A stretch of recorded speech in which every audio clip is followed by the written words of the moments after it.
Reverend Hawkins was addressing the trauma that the city had been through. And he quoted from a writing on the walls inside the Auschwitz concentration camp. And this is what this writing said. And I want you to listen to this carefully. It says, "I believe in the sun even when it's not shining. I believe in love even when I'm alone. I believe in God even when he is silent. Even in the midst of tragic circumstances, God is still present, even when it's hard to see him or perceive him."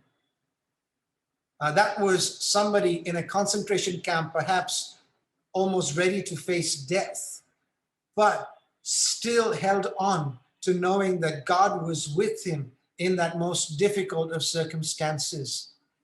Last week, we looked at just how do we respond when we find ourselves in the midst of a storm.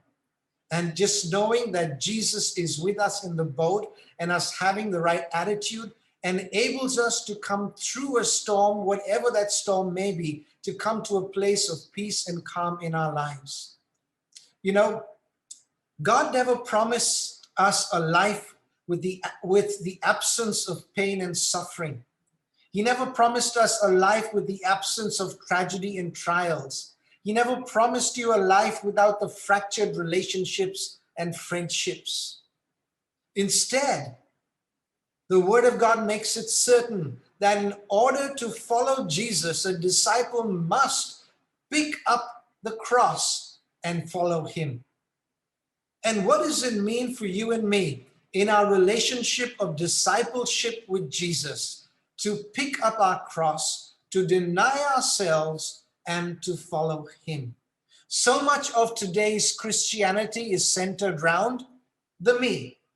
God providing for me, taking care of me, God making sure that me as number one have all my needs met. And it is God's desire for every one of us to have all of our needs met, in fact, to live in abundance.